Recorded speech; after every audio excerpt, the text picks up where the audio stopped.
याल तरी याले लागे अवघे माझ्या मागे मागे आज देतो पोट भरी पुरे म्हणाल तोवरी हळूहळू चाला कोणे कोणाशी न बोला आज देतो पोट भरी पुरे म्हणाल तोवरी तुका म्हणे सांडा घाटे तेने नका भरू पोटे आज देतो पोट भरी पुरे म्हणाल तोवरी आता नमो रंगभूमिका कीर्तनी उभे होते लोका टाळ मृदंग श्रोते देखा तया माझे नमन दंडवत आईशे नमन करोनी सकळा हरी कथा बोलवी बोबड्या बोला अज्ञान म्हणोड्या पुल्या बाळा चालवी सकळांना म्हणे माझी वाणी तुझे वणी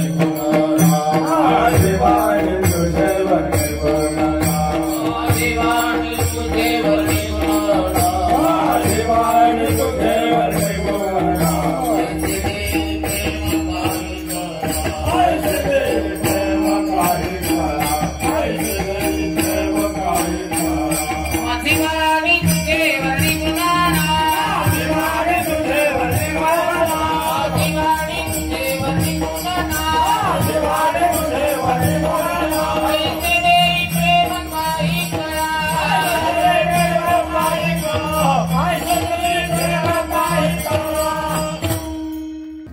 विश्वाचं आराध्य दैवत भगवान शिवाचा अंश काशी क्षेत्राचा रखवलदार पारेकरी आणि क्षेत्रपाळ ज्यांचं महाराष्ट्रातल्या सोनारी गावामध्ये सुरुवातीला आगमन झालं आणि तेथून पुढं भक्तांच्या इच्छेनुसार वेगवेगळ्या ठिकाणी प्रत्येक काही गावी श्री भैरवनाथजी येऊन स्थानापन्न झाले। त्या गावाचं त्या भूमीचं रक्षण करणारा असा हा क्षेत्रपाळ शिवाचा अंश आहे। अष्टभैरवापैकी कालभैरव हे सर्वात महत्वाचं स्थान प्राप्त झालेली ही भूमी आहे।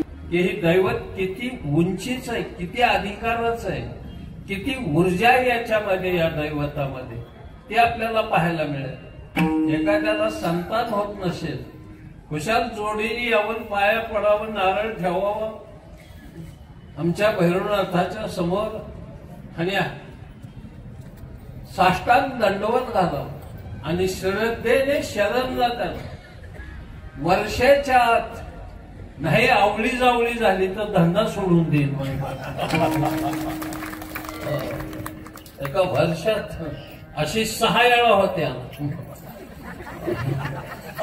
म्हणजे घरची टीम तयार झाली समजायचं। इतकं फक्त शरणांगाची कशी ती महत्वाची।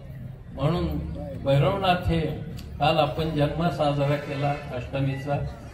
संपूर्ण महाराष्ट्रात सगळीकडे भैरवनाथाचं नामचिंतन वगैरे सगळीकडे चालू आहे। अन्नदान आहे, ज्ञानदान आहे, भगवत चिंतन आहे, सप्ताह आहेत।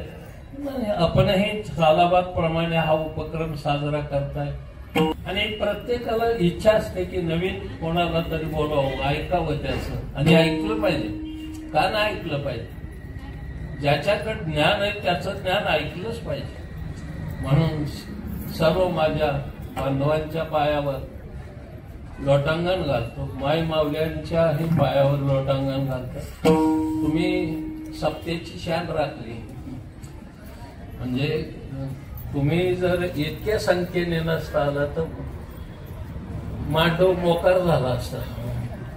या मंडपाची शोभा माझ्या सगळ्या माय मावल्यांनी राखली। या कार्यक्रमाची तुमचं कौतुक करावं तेवढं थोडंच आहे। बरं झालं तुम्ही बाप्याला घरी ठेवून आलात, नाहीतरी त्या बैलांना आणून करायचे काय. तुम्ही आला ना तर सगळं कृतार्थ होतोय. 2-1 फळं उद्धारली जातात तुमच्यामुळे. पण तुमच्या पाया लोटांनी आमच्या गायकाने गाणाऱ्याने काय गोड चाल म्हटले की एक एक स्वर कट्यात काळजात घुसल्यासारखं वाटायला. असा स्वर हे जेवण आहे, हे गणी माझंच आहे. हे लोकांची माणसं आहेत पण त्यांची स्तुती तोंड भरून करतो आणि आपल्याची स्तुती करत. इतकं गायलं यांनी दोघांनी वाजवलं, पण तुम्ही टाळी वाजवायचं सुद्धा कष्ट घेतलं नाही. हे दुर्दैव आहे बघा गायक. कधीतरी याच्यात जर एखादा मुसलमान गाणारा असता त्याला नाही ताल सण काही नाही कळू द्या, ख्याल ठुमरी गजल का दादरा काही नाही येऊ द्या, कसलं येडवाकडे गाव द्या, पण त्यांची 5-6 जर लोक ऐकायला असली तर वाह बहुत अच्छा क्या बात आहे म्हणून आरडणार. आणि आमच्यातला जणू पोलिओ झालाय, काय कळतच काय चाललंय. अरे कधीतरी आपल्या कलाकारासाठी आपल्या गुणीजनासाठी थोड्याशा टाळ्या वाजले तर नुकसान काय होत. आणि या मंडपात जर नाही टाळ्या वाजवल्या आपण तर भैरवनाथाला साक्ष ठेवून सांगतो पुढच्या जन्मात टोल नाक्यावरच टाळ्या वाजवावं लागतं. लय व्याकरण त्याच्यासाठी जपा सगळेजण आणि आनंदाने जाऊ द्या. फार सुंदर गायलं. संगीत एक आराधना आहे, संगीत ही हृदयाची भाषा आहे, संगीत ही वेदांताचं गुज आहे, संगीत हा स्वर्गीय नाद आहे, संगीत हे अंतरात्म्याने परमात्म्याला दिलेले हाक आहे, संगीत रोमारोमातून निघणारी ऊर्जा आहे, संगीत 2 जीवाचं मिलन आहे, संगीत देव आणि भक्ताला जोडणारा सांधा आहे आणि संगीता वाचून जीवन म्हणजे वृक्ष वाळवंटातून प्रवास आहे. विठ्ठल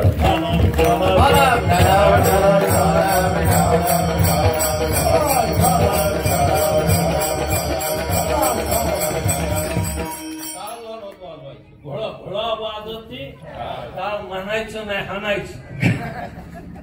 टाळा टाळी लोकला नाद अंगो अंगी मुराला छंद भोग भोगिता चाटीला भोग ज्ञान घेऊन गावा गोविंद.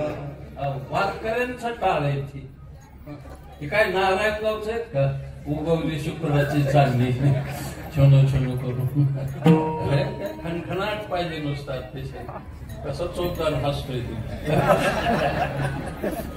विषयातून सुद्धा दात दिसते.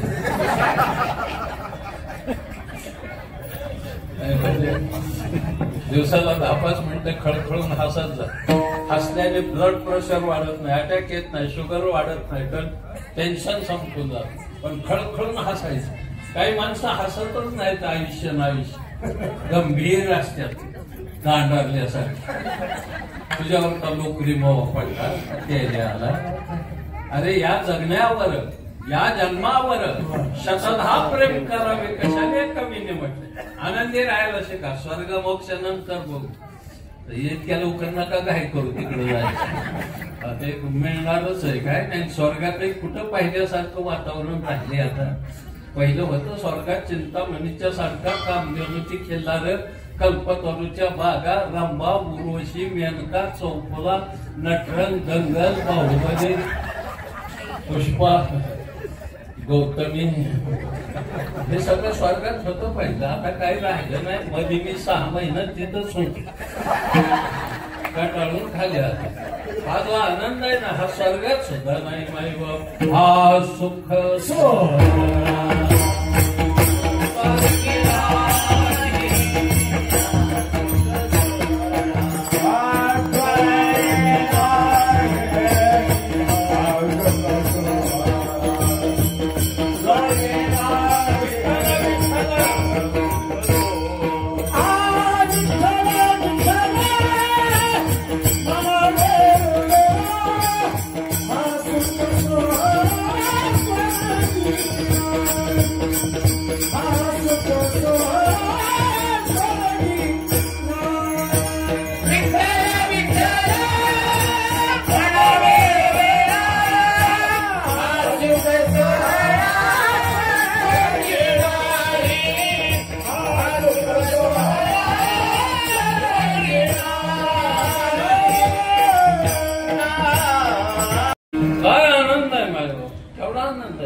देवाच्या दारात भगवंताचं चिंतन, प्रसन्न चेहरा.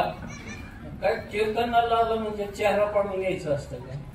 असं काही ठरलंय का कीर्तनाला आला म्हणजे महाराजांच्या दशक्रियेला आला का?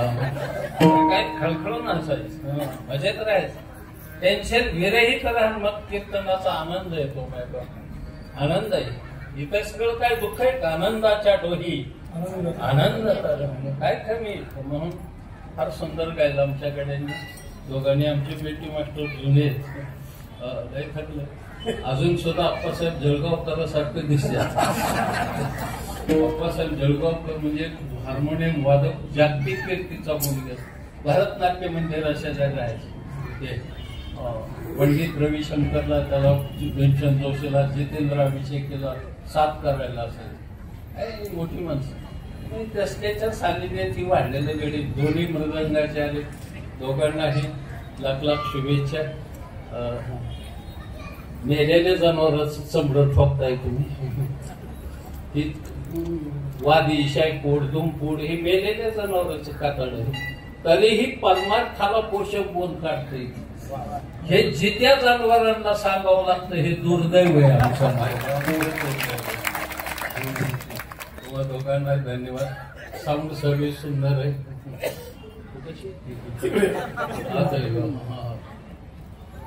हातवर कर. चांगलं आहे, सुंदर आहे अतिशय. इतकं मी त्याचं गोड गातोय म्हणजे काय जाव आहे करून घ्यायचं.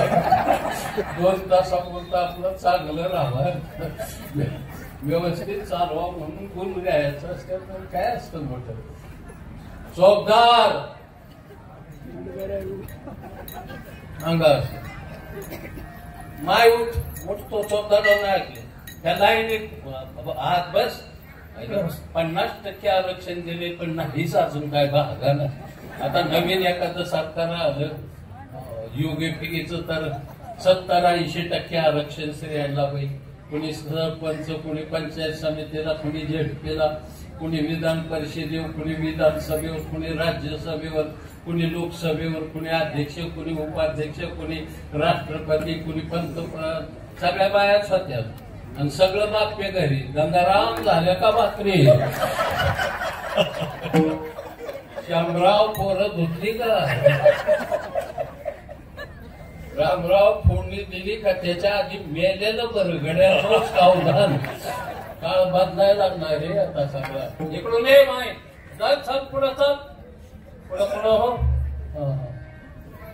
तिथंच बसत्यात बाया चित्र वागवणे.